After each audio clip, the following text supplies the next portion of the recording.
प्रिय विद्यार्थियों, आज हम कक्षा 12 हिंदी की पाठ्यपुस्तक अंतरा भाग 2 के गद्य खंड के अध्याय 10 में वर्णित साहित्यकार हजारी प्रसाद द्विवेदी द्वारा रचित ललित निबंध जिसका शीर्षक है कुटज से संबंधित अभ्यास प्रश्न हल करने जा रहे हैं। पहला प्रश्न इस प्रकार से है, कुटज को गाढ़े के साथी क्यों कहा गया है? कुटज को गाढ़े का साथी इसलिए कहा गया है क्योंकि कुटज कठिन समय में काम आने वाला है। कठिन समय में काम आने वाले को ही गाढ़े का साथी कहा जाता है। इसका उत्तर इस प्रकार से लिखेंगे, गाढ़े का साथी का तात्पर्य है कठिन समय में साथ देने वाला।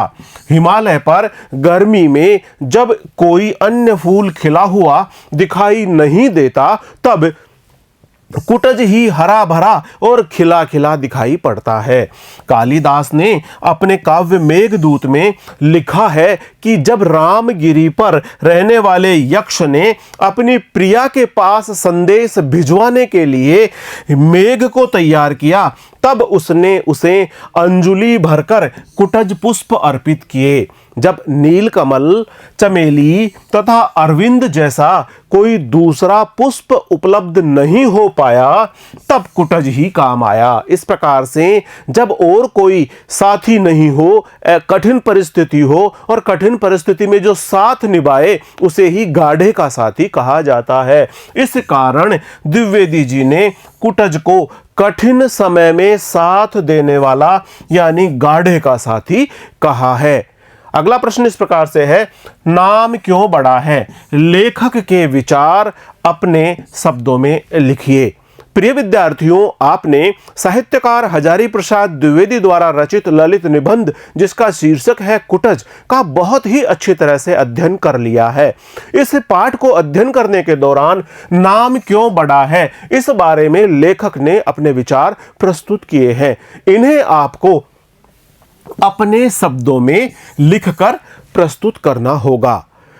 नाम बड़ा क्यों है? नाम इसलिए बड़ा है क्योंकि रूप के आने से पहले यदि नाम हमारी स्मृति में नहीं आता है तो रूप की पहचान अधूरी सी ही लगती है। नाम बड़ा इसलिए है क्योंकि नाम को सामाजिक स्वीकृति प्राप्त होती है। समाज में जो भी किसी व्यक्ति, वस्तु अथवा स्थान का नाम सामाजिक स्वीकृति के साथ में जग जाहिर हो जाता है, जाना पहचाना जाता है, वही नाम बड़ा माना जाता है। इसका उत्तर इस प्रकार से लिखेंगे, नाम बड़ा है या रूप? इस प्रश्न पर विचार करते हुए लेखक कहता है कि नाम जब तक रूप से पहले हाजिर न हो जाए तब तक रूप की पहचान अधूरी रह जाती है। रूप हमारे मस्तिष्क में बार बार आता रहता है। कई बार हम कई लोगों को देखकर ऐसा विचार करते रहते हैं कि हमने इस व्यक्ति विशेष को कहीं पर देखा अवश्य है। उस व्यक्ति का रूप बार बार मस्तिष्क में उभरता है लेकिन उसका नाम हमें स्मरण नहीं हो पाता, हम उसका नाम याद नहीं कर पाते हैं। इस प्रकार नाम जब तक रूप से पहले हाजिर न हो जाए तब तक रूप की पहचान अधूरी रहती है। नाम इसलिए बड़ा होता है कि उसे सामाजिक स्वीकृति यानी सोशल सैंक्शन प्राप्त होती है। किसी भी व्यक्ति, वस्तु या स्थान की पहचान उसके समाज द्वारा स्वीकृत नाम से ही होती है। नाम इसीलिए रूप से बड़ा है। किसी भी व्यक्ति की पहचान जो समाज द्वारा स्वीकृत है यानी सामाजिक स्वीकृति सोशल सेक्शन के द्वारा जो हमें प्राप्त होती है, किसी भी व्यक्ति का, वस्तु या स्थान के पहचान को उसके समाज द्वारा स्वीकृत नाम के माध्यम से ही जाना जाता है। इसीलिए नाम रूप से बड़ा होता है। अगला प्रश्न है, कुटज और कुटनी शब्दों का विश्लेषण कर उनमें आपसी संबंध स्थापित कीजिए। कुटज,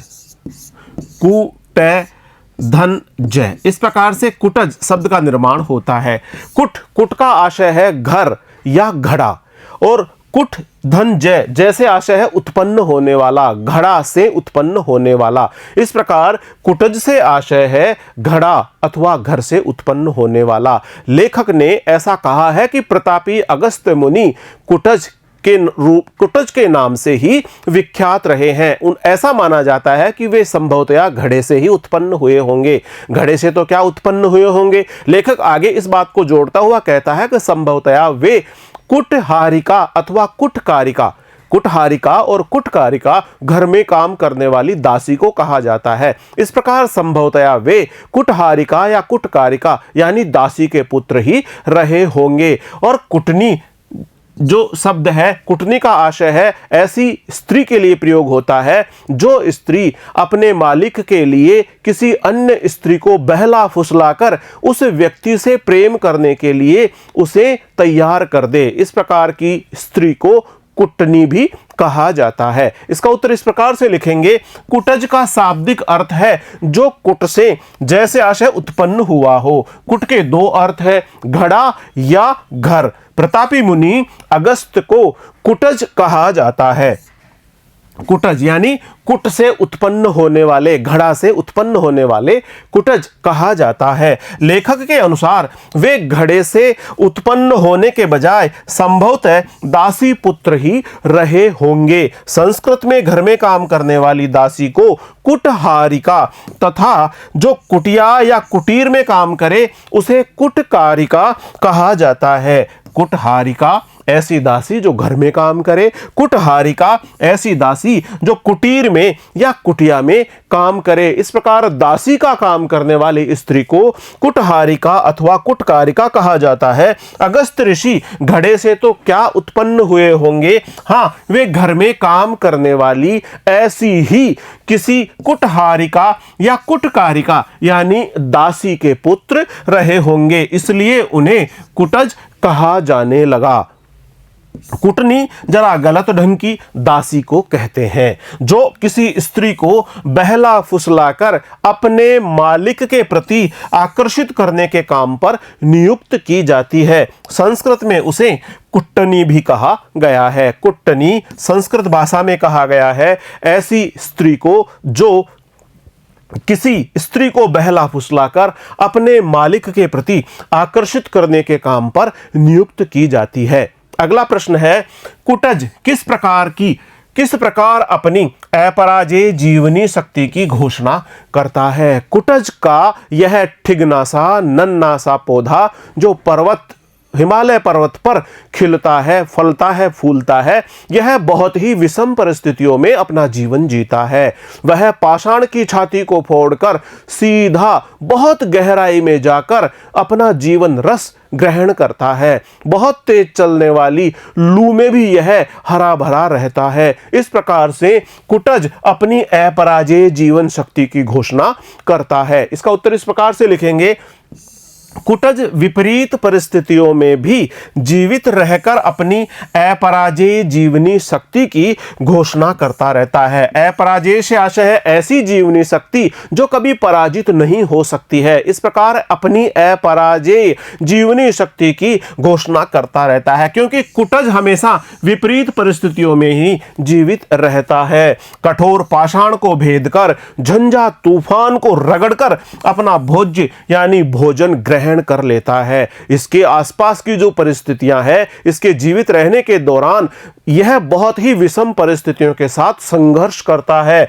कठोर पाषाण को भेद देता है, झंझा तूफानों को रगड़कर अपना भोज्य अपना भोजन ग्रहण करता है और भयंकर लू के थपेड़ों में भी यह सरस बना रहता है, हरा भरा बना रहता है, फलता फूलता दिखाई पड़ता है, खिला रहता है, प्राण ही प्राण को पुलकित करता है। लेखक का ऐसा मानना है कि प्राण ही प्राण को पुलकित करता है, प्रसन्न करता है।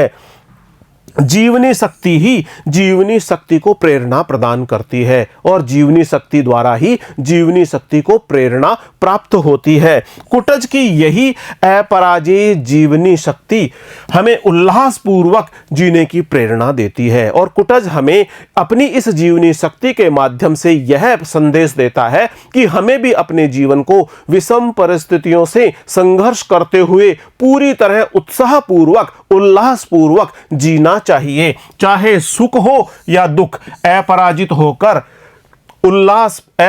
होकर यानी कभी भी हार नहीं माननी चाहिए और उल्लासपूर्वक जीवित रहना चाहिए। यही कुटज का संदेश है। अगला प्रश्न है, कुटज हम सभी को क्या उपदेश देता है?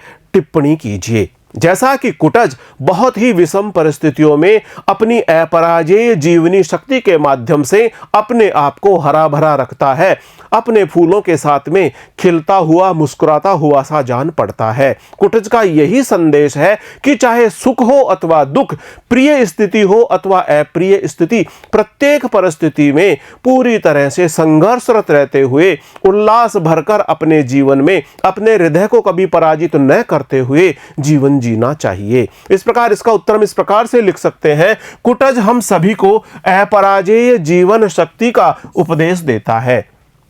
हम अपने हृदय में, अपने मन में, अपने मस्तिष्क में, अपने आप में इस प्रकार की जीवनी शक्ति को धारण करें जो कभी किसी से पराजित नहीं हो सके, यानी हम अपराजेय जीवनी शक्ति को धारण करें। कठिन परिस्थितियों में भी जिजीविषा के बल पर कुटज न केवल जी रहा है अपितु हंस भी रहा है। बहुत सारी विषम परिस्थितियों में हम अपने आप को इस प्रकार से समायोजित करें, इस प्रकार से नियोजित करें कि हम अपने जीवन को जीते हुए हम हंसते मुस्कुराते हुए दिखाई पड़े, हम प्रसन्नचित्त दिखाई पड़े।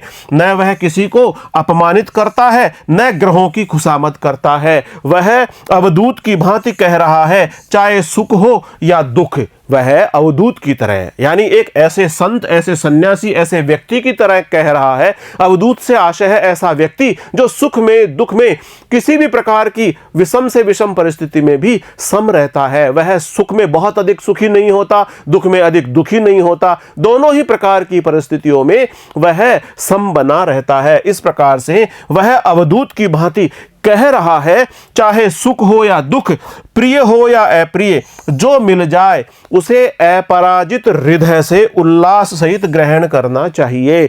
आपका हृदय किसी भी परिस्थिति में पराजित नहीं होना चाहिए, यह विजयी भाव के साथ में ही आगे बढ़ते हुए रहना चाहिए और जो मिल जाए उसे उल्लास सहित ग्रहण करना चाहिए। हार कदापि नहीं माननी चाहिए। इस प्रकार से हार कदापि नहीं माननी चाहिए। विषम परिस्थितियों के साथ संघर्षरत रहते हुए अपनी अपराजेय जीवनी शक्ति के साथ में उल्लास पूर्वक जीवन जीना चाहिए। कुटज के जीवन से हमें क्या सीख मिलती है? कुटज जैसा कि विषम परिस्थितियों में अपने जीवनी शक्ति को बनाए रखता है, यह लू के थपेड़े भी सहता है, कठोर पाषाण की छाती को फाड़कर यह बहुत गहराई में अपना भोज्य प्राप्त कर लेता है। इस प्रकार से विषम परिस्थितियों में भी यह हरा भरा बना रहता है, यह जीवित रहता है। इस प्रकार कुटज का हमें यह संदेश है कि हमें भी विषम परिस्थितियों में पूरी तरह से संघर्षरत रहते हुए अपनी जीवनी शक्ति को प्रबलतम बनाते हुए, हृदय से कभी भी पराजित न होते हुए, उल्लास पूर्वक जो भी प्राप्त होता है उसे अपने हृदय में, अपने मन में धारण करते हुए हमें जीवन जीना चाहिए। इसका उत्तर इस प्रकार से लिख सकते हैं, कुटज विषम परिस्थितियों में जीवित रहता है, वह भयानक लू में भी सूखता नहीं है। झंझा तूफान को रगड़कर इसकी जड़ें पाषाण को भेदती हुई पाताल से अपना भोजन यानी अपना जीवन रस ग्रहण कर लेती है। इसकी प्रबल जीवनी शक्ति हमें जीने की कला सिखाती है। जिस प्रकार यह अपनी अपराजेय और प्रबल जीवनी शक्ति के माध्यम से जीवित रहता है, यह हमें यह संदेश देता है कि हमें भी इस प्रकार विषम परिस्थितियों में, कठिनाइयों में, चुनौतीपूर्ण स्थितियों में पूरी तरह संघर्षरत रहते हुए अपने अस्तित्व को बचाए रखना है। यह कठिन समय में साथ देने वाला है, इसलिए कुटज को गाढ़े का साथी भी कहा गया है। कुटज को गाढ़े का साथी भी कहा गया है क्योंकि यह कठिन परिस्थितियों में साथ देने वाला है। जब यक्ष को मेघ को तैयार करते समय और कोई अन्य प्रकार का फूल नहीं मिला, अरविंद का फूल नहीं मिला, चमेली का फूल नहीं मिला, बकुल का फूल नहीं मिला, तब उसने अपनी अंजुलि भरकर कुटज के इन्हीं फूलों को मेघ को अर्पित किया था। इस प्रकार से ऐसे समय जब और कोई हमारी मदद नहीं करता, उस समय आवश्यकता के समय जो मदद करता है वही गाढ़े का साथी कहलाता है। कुटज का संदेश है कि जियो तो प्राण डाल दो जिंदगी में। कुटज का संदेश है कि जियो तो प्राण डाल दो जिंदगी में प्राण डालकर जीना चाहिए। आकाश को चूमकर, अवकाश की लहरों में झूमकर उल्लास खींच लो। आकाश को चूम लो और अवकाश की लहरी में झूमकर उल्लास खींच लो। यही सीख हमें कुटज के जीवन से प्राप्त होती है। इस प्रकार कुटज हमें उल्लासपूर्वक जीवन जीने का संदेश प्रदान करता है। अगला प्रश्न इस प्रकार से है, कुटज क्या केवल जी रहा है? लेखक ने यह प्रश्न उठाकर किन मानवीय कमजोरियों पर टिप्पणी की है? क्या कुटज केवल जी ही रहा है? जिस प्रकार सोना, खाना, पीना और एक दिन इस भौतिक धरा को छोड़कर चले जाना, यही केवल मात्र जीना नहीं कहलाता। जीना वह होता है जिसमें हम मानवता की सेवा के लिए निरंतर संलग्न रहकर कार्य करें। मानवता की सेवा में कार्य करना, परोपकार करना ही सही अर्थों में जीना कहा गया है। स्वार्थ के वशीभूत होकर दूसरों की खुशामद करना, दूसरों की जी हुजूरी करना, इसे तो जीना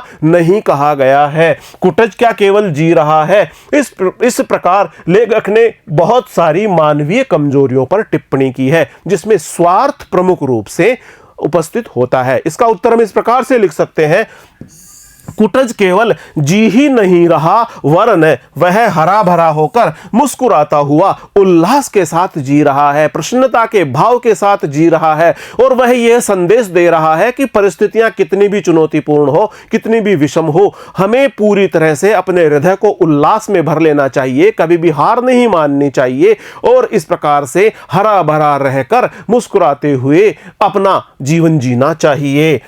कुटज के माध्यम से लेखक ने अनेक मानवीय कमजोरियों को उजागर करते हुए उन पर विजय पाने की प्रेरणा दी है। जैसा कि मानव लालची होता है, लेखक के अनुसार मानव लालची होता है और इस लालच के कारण ही वह दांत निपोरता है, दूसरों की खुशामद करता है। स्वयं का लालच सिद्ध करने के लिए वह दूसरों की खुशामद करता है, दूसरों के समक्ष दांत निपोरता है, दूसरों की खुशामद करता है, दूसरों के तलवे चाटता है। जिसने अपने मन पर अधिकार कर लिया, लालच को जीत लिया, उसे दूसरों की खुशामद करने की आवश्यकता नहीं है।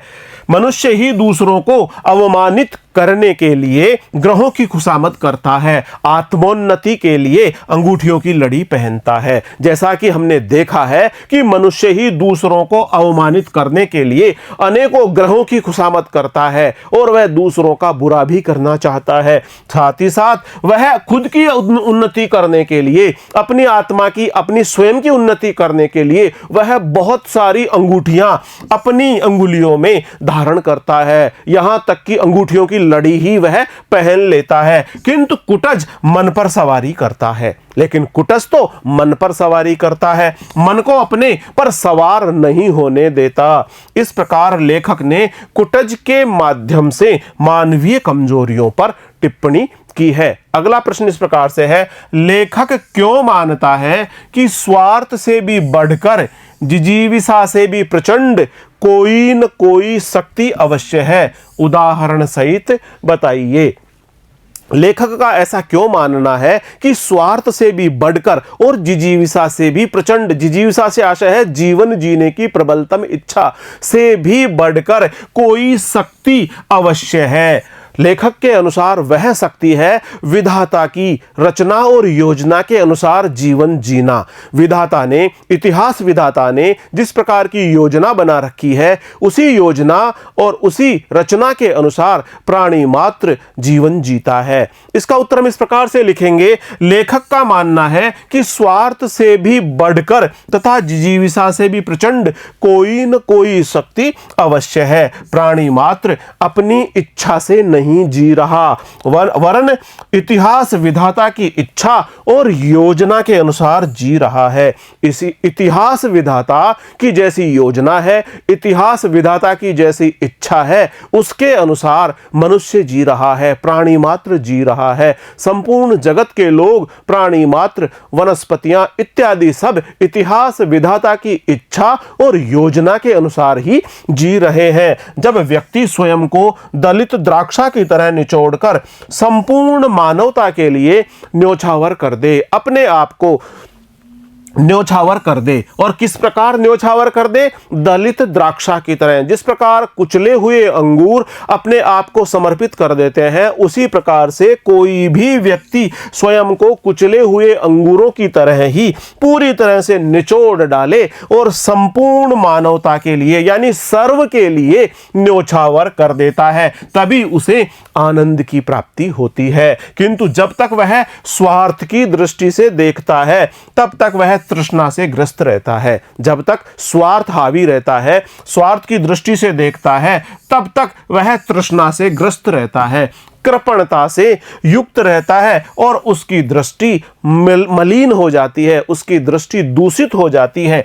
ऐसी स्थिति में न उसका स्वार्थ सिद्ध हो पाता है और न ही उसका परमार्थ सिद्ध हो पाता है। इस प्रकार संपूर्ण मानवता के लिए न्योछावर होने के लिए विधाता की इच्छा और योजना ही परम शक्ति कही गई है। अगला प्रश्न इस प्रकार से है, कुटज पाठ के आधार पर सिद्ध कीजिए कि दुख और सुख तो मन के विकल्प है। सुख और दुख को मन का विकल्प कहा गया है, यह कुटज पाठ के आधार पर सिद्ध कीजिए। लेखक ने बताया है कि सुख और दुख दोनों ही मन के विकल्प हैं। इसका उत्तर इस प्रकार से लिखेंगे, व्यक्ति का सुख दुख इस बात पर निर्भर करता है कि मन पर उसका नियंत्रण है अथवा नहीं। सुख और दुख के विकल्प का चयन मन ही करता है। यदि हम सुखी रहना चाहते हैं तो मन को अपने वश में कर लेना चाहिए। लेखक के अनुसार यदि किसी भी व्यक्ति को सुखी रहना है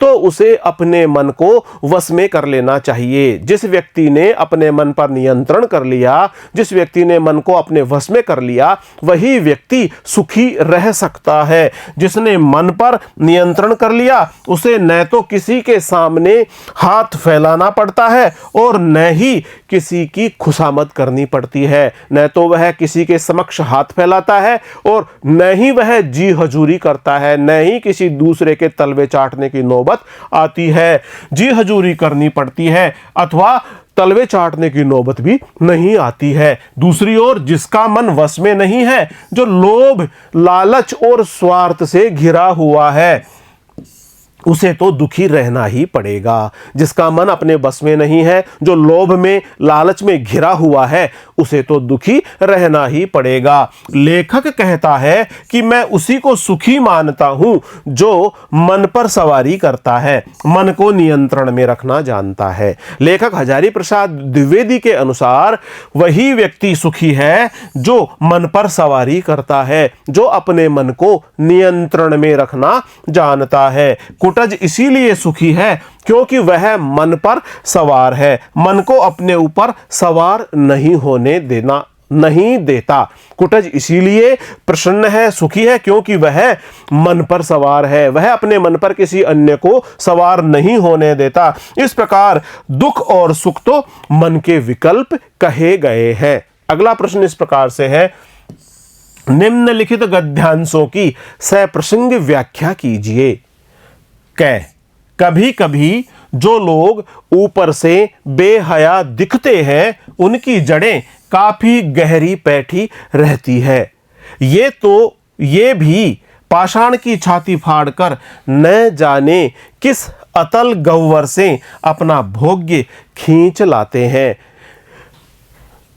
सप्रसंग व्याख्या कीजिए।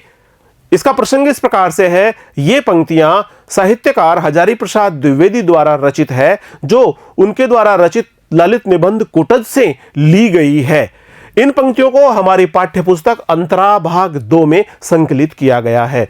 व्याख्या इस प्रकार से है, कभी कभी जो लोग ऊपर से बेहया दिखते हैं, बेहया दिखने से आशय है ऐसे लोग जो बाह्य व्यक्तित्व में अधिक प्रबलतम दिखाई पड़ते हैं, जिनका बाह्य व्यक्तित्व अधिक सुदृढ़ होता है, उनकी जड़ें काफी गहरी बैठी होती है। उनकी जड़ें यानी उनकी जो पकड़ होती है, उनकी जो जीवन जीने की स्थितियां होती है, वह बहुत ही गहरी और मजबूती के साथ में होती है। ये तो पाषाण की छाती फाड़कर न जाने किस अतल गह्वर से अपना भोग्य खींच लाते हैं। और इसी प्रकार से कुटज को भी लेखक ने यहां पर बेहया और बेशर्म ही कहा है, और उसको कहते हुए कहा है कि कुटज भी इसी प्रकार पाषाण की छाती को फाड़ करके अपनी बहुत गहराई में जड़ें पहुंचा देता है और वहां से अपना भोग्य भोजन रस प्राप्त कर लेता है। इसका उत्तर इस प्रकार से लिखेंगे, प्रसंग प्रस्तुत पंक्तियां आचार्य हजारी प्रसाद द्विवेदी द्वारा रचित ललित निबंध कुटज से ली गई है। इसे हमारी पाठ्य पुस्तक अंतरा भाग 2 में संकलित किया गया है। यह इसका प्रसंग है। इसकी व्याख्या इस प्रकार से लिखेंगे, लेखक के अनुसार कभी कभी ऊपर से जो लोग बेहया बेशर्म दिखते हैं उनकी जड़ें बहुत गहरी होती है। ऊपर से बेहया दिखने का तात्पर्य है बहिर्मुखी व्यक्तित्व वाला, ऐसा व्यक्ति जिसका व्यक्तित्व बाहरी रूप में अधिक प्रभावी और प्रबलतम दिखाई पड़ता हो। बहिर्मुखी व्यक्तित्वधारी की जीवनी शक्ति प्रबल होती है। वह प्रत्येक परिस्थिति में स्वयं को समायोजित कर लेता है। अंतर्मुखी व्यक्ति और बहिर्मुखी व्यक्ति, अंतर्मुखी व्यक्ति के बजाय जो बहुर्मुखी व्यक्तित्व वाले व्यक्ति होते हैं उनकी जीवनी शक्ति अधिक प्रबल होती है और वह प्रत्येक परिस्थिति में स्वयं को समायोजित कर लेता है। कुटज भी एक ऐसा ही वृक्ष है जिसकी जड़ें बहुत गहराई तक जाती है और पत्थर को फोड़कर न जाने किस अतल गहराई से अपना भोजन रस खींच लाती है। यही कारण है कि भरी गर्मी में भी यह वृक्ष हरा भरा रहता है, हरा भरा रहते हुए फलता फूलता रहता है। अगला प्रश्न इस प्रकार से है, निम्नलिखित गद्यांशों की सप्रसंग व्याख्या कीजिए। ख, रूप व्यक्ति सत्य है, नाम समाज सत्य। नाम उस पद को कहते हैं जिस पर समाज की मुहर लगी होती है। आधुनिक शिक्षित लोग जिसे सोशल सेक्शन कहा करते हैं, मेरा मन नाम के लिए व्याकुल है। समाज द्वारा स्वीकृत, इतिहास द्वारा प्रमाणित समष्टि मानव की चित्त गंगा में स्नात। इन पंक्तियों का प्रसंग इस प्रकार से है। ये पंक्तियां साहित्यकार हजारी प्रसाद द्विवेदी द्वारा रचित ललित निबंध जिसका शीर्षक है कुटज से ली गई है। इन पंक्तियों को हमारी पाठ्यपुस्तक अंतरा भाग 2 में संकलित किया गया है। व्याख्या इस प्रकार से है, रूप व्यक्ति सत्य है और नाम समाज सत्य। किसी भी व्यक्ति का नाम समाज के द्वारा स्वीकृत होता है, तभी उस व्यक्ति के नाम के साथ में वह व्यक्ति अपने जीवन में किए जाने वाले कामों को भी जोड़ लेता है। नाम की स्वीकृति समाज द्वारा होती है। रूप व्यक्ति सत्य है और नाम समाज सत्य। कई बार हम कई लोगों को जब देखते हैं तो उनको देखते ही हमारे मन मस्तिष्क में ऐसा लगता है कि हाँ, हम इस व्यक्ति को अवश्य ही जानते पहचानते हैं, लेकिन उस व्यक्ति का नाम हमारे मस्तिष्क में नहीं आ पाता। उस व्यक्ति का रूप तो उभरता रहता है लेकिन रूप के उभरने के साथ ही उसका नाम नहीं आ पाता।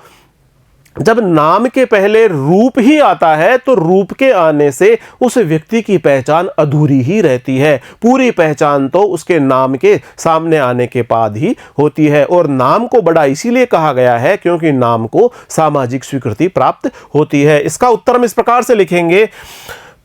प्रसंग सबसे पहले लिखेंगे, प्रस्तुत पंक्तियां आचार्य हजारी प्रसाद द्विवेदी द्वारा रचित ललित निबंध कुटज से ली गई है। इसे हमारी पाठ्य पुस्तक अंतरा भाग 2 में संकलित किया गया है। इसकी व्याख्या इस प्रकार से लिखेंगे, रूप का संबंध व्यक्ति से है किंतु नाम समाज की संपत्ति है। किसी व्यक्ति विशेष का नाम व्यक्तिगत सत्य नहीं वरन सामाजिक सत्य होता है। समाज ने ही उसे वह नाम दिया है और समाज उसे उस नाम से ही पहचानता है। इसी को सोशल सेक्शन या सामाजिक स्वीकृति कहा जाता है। किसी को भी यह अधिकार नहीं है कि वह उस समाज द्वारा स्वीकृत नाम को बदल दे।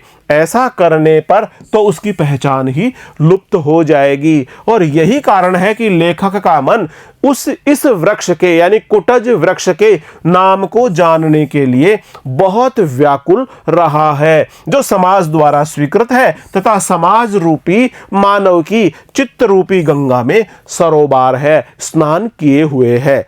अगला प्रश्न इस प्रकार से है, गद्यांश की सप्रसंग व्याख्या कीजिए। ग, रूप की तो बात ही क्या है, बलिहारी है इस मादक शोभा की। चारों ओर कुपित यमराज के दारुण निश्वास के समान धधकती लू में यह हरा भी है और भरा भी है। दुर्जन के चित्त से भी अधिक कठोर पाषाण की कारा में रुद्ध अज्ञात जल स्रोत से बरबस रस खींचकर सरस बना हुआ है। सबसे पहले इसका प्रसंग इस प्रकार से है, ये पंक्तियां साहित्यकार हजारी प्रसाद द्विवेदी द्वारा रचित ललित निबंध कुटज से ली गई है। इन पंक्तियों को हमारी पाठ्य पुस्तक अंतरा भाग 2 में संकलित किया गया है। व्याख्या इस प्रकार से है, रूप की बात ही क्या, यह जो कुटज का नन्ना सा ठिगना सा वृक्ष हिमालय पर्वत पर उगा हुआ है, हरा भरा है और खिला हुआ है, उसके रूप और सौंदर्य की तो बात ही अपने आप में अनोखी है। इस पर बलिहारी जाने का, इसको बार बार धन्य धन्य कहने का मन करता है।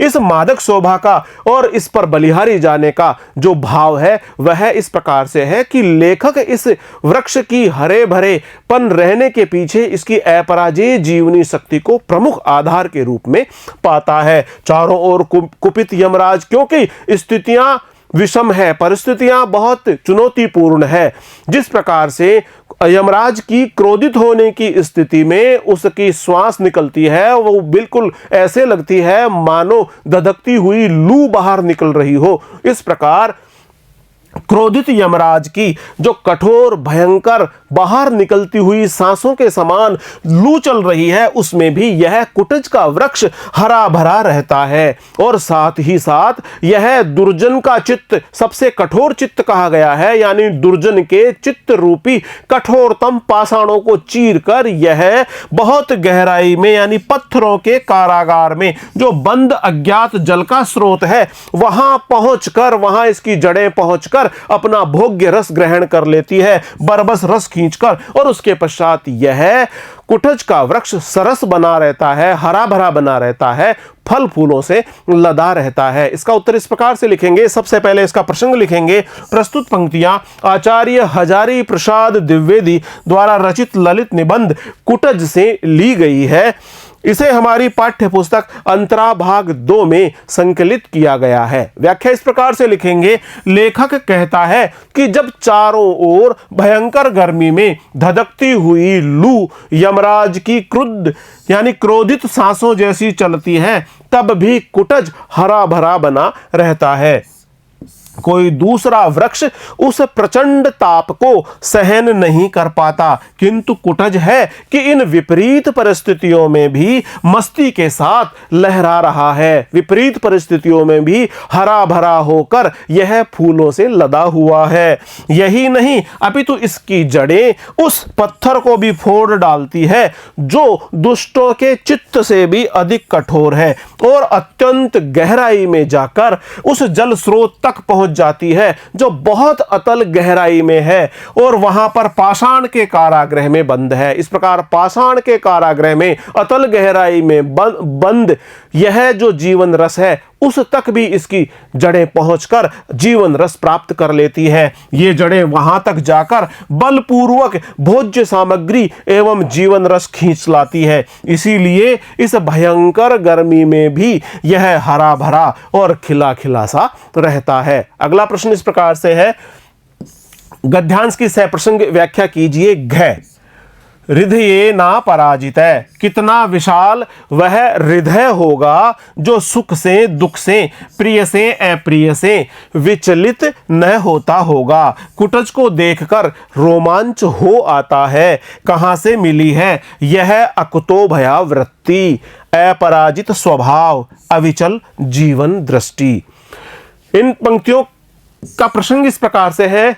ये पंक्तियां साहित्यकार हजारी प्रसाद द्विवेदी द्वारा रचित ललित निबंध जिसका शीर्षक है कुटज से ली गई है। इन पंक्तियों को हमारी पाठ्य पुस्तक अंतरा भाग 2 में संकलित किया गया है। व्याख्या इस प्रकार से है। हृदय ना पराजित है, हृदय को कभी भी पराजित नहीं होना चाहिए, हृदय को कभी भी पराजित नहीं होने देना चाहिए, सदैव जीत की ओर ही अग्रसर रहना चाहिए।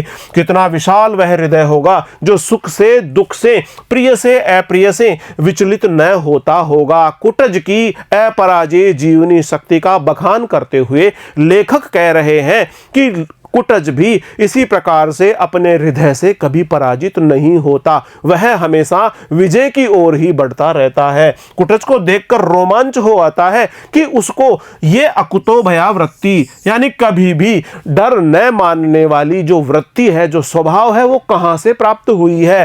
अपराजित यानी कभी भी पराजित न होने वाला स्वभाव कुटज को कहां से प्राप्त हुआ है। अविचल जीवन दृष्टि और ऐसी जीवन दृष्टि जो कभी भी विचलित नहीं हो पाए। इस प्रकार से कुटज में यह जो विशेष प्रकार के गुण भरे हुए हैं, यानी उसकी अकुतोभया वृत्ति, अपराजित स्वभाव और अविचल जीवन दृष्टि, निश्चित रूप से उसकी अपराजेय जीवन शक्ति के कारण ही उसके अंदर समाहित है। इसका उत्तर हम इस प्रकार से लिखेंगे। सबसे पहले प्रसंग लिखेंगे, प्रस्तुत पंक्तियां आचार्य हजारी प्रसाद द्विवेदी द्वारा रचित ललित निबंध कुटज से ली गई है। इसे हमारी पाठ्य पुस्तक अंतराभाग 2 में संकलित किया गया है। व्याख्या इस प्रकार से लिखेंगे, हृदय कभी पराजित नहीं होना चाहिए। भले ही सुख मिले या दुख मिले, भले ही दुख मिले या सुख हमारा प्रिय घटित हो या अप्रिय, पर हमें विषम परिस्थितियों में कभी भी विचलित नहीं होना चाहिए। कुटज का यही उपदेश है। कुटज का यही उपदेश है कि भले ही प्रिय स्थितियां मिले अथवा अप्रिय स्थितियां मिले, सुख मिले अथवा दुख मिले, हमें किसी भी प्रकार से चुनौतीपूर्ण स्थितियों में विचलित नहीं होना चाहिए। उसकी यही वृत्ति है जिसे देखकर रोमांच हो आता है। लेखक कहता है कि कुटज को देखकर मैं यह सोचने के लिए विवश हो जाता हूं कि उसे यह कभी न भयभीत होने की वृत्ति, यानी यह अकुतो भयो वृत्ति उसे कहां से प्राप्त हुई है। यह कभी पराजित न होने वाला स्वभाव, अपराजेय स्वभाव उसे कहां से प्राप्त हुआ है, और यह किसी भी परिस्थिति में विचलित न होने की जीवन दृष्टि कहां से प्राप्त हुई है। इस प्रकार से हृदय कभी पराजित नहीं होना चाहिए। कुटज का यही संदेश है। हमें हमेशा जीवन में अपराजय जीवनी शक्ति को धारण करना चाहिए। हृदय में कभी भी पराजित होने का भाव नहीं लाना चाहिए। कभी भी हार की ओर अग्रसर होने के बजाय सदैव जीतने की तरफ ही बढ़ना चाहिए, और यही कुटज का संदेश है। प्रिय विद्यार्थियों, आज हमने अध्याय 10 में वर्णित साहित्यकार हजारी प्रसाद द्विवेदी द्वारा रचित ललित निबंध, जिसका शीर्षक है कुटज, से संबंधित अभ्यास प्रश्न हल किए हैं। अगले वीडियो में हम आपकी उपयोगी पाठ्य सामग्री लेकर और आपकी उपयोगी पाठ्य सामग्री से संबंधित वीडियो लेकर शीघ्र ही उपस्थित होंगे। तब तक बहुत बहुत नमस्कार।